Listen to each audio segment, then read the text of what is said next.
Абай Бегейдің қызы заңсыз лотерея үшін күдікке ілінді. 2025 жылдың маусым айында қазақстандық шоу-бизнес өкілі, әнші Абай Бегейдің үлкен қызы, Гүлеркем Ниязқұлова, заңсыз лотерея ұйымдастырды деген күдікпен ұсталды. Бұл оқиға қоғамда үлкен резонанс туғызды. Не белгілі? Гүлеркем Ниязқұлова мен оның күйеу баласына Ақтау қаласында қылмыстық кодексінің 307 бабы, яғни заңсыз лотерея ұйымдастыру бойынша іс қозғалды.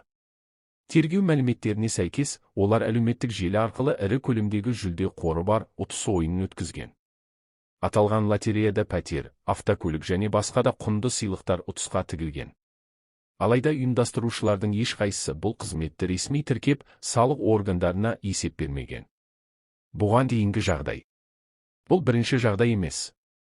2024 жылы Гүлеркем Ниязқұловаға осыған ұқсас әрекеттер үшін 1 миллион теңге көлемінде айыппұл салынған болатын. Дегенмен 30 ойындарын жалғастырған үшін құқық қорғау органдары бұл жолы қылмыстық іс қозғауға мәжбүр болды. Қазір тергеу не дейді? Гүлеркем мен күйеу баласы күдікті ретінде танылды. Тергеу барысында олардың әлеуметтік желілердегі белсенділігі мен қаржылық операциялары зерттелуде. Бұқаралық ақпарат құралдарының хабарлауынша, іс Ақтау қаласының құқық қорғау органдарының бақылауында. Қоғам пікірі. Бұл жағдай қоғам арасында қызу талқыланып жатыр.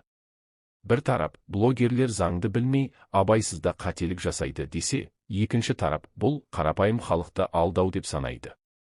Көпшілік танымал адамдардың мұндай істері басқа блогерлерге де теріс үлгі болатынын атап өтті. Заңгерлер бұл бап бойынша кінәсі дәлелденсе, айыпталушыға ірі көлемде айыппұл немесе бас бостандығын шектеу жазасы қолданылуы мүмкін екенін айтты. Қорытынды. Гүлеркем Ниязқұловаға қатысты тергеу әлі аяқталған жоқ. Әзірге ешқандай үкім шықпады. Бұл жағдай қазақстандық интернет кеңістігіндегі ұтыс мәдениетінің заңдық жағын қайта қарауға себеп болып отыр. Бұл жаңалықтың қалай өрбитіні алдағы күндері белгілі болады. Жаңалықтар легін бірге қадағалайық.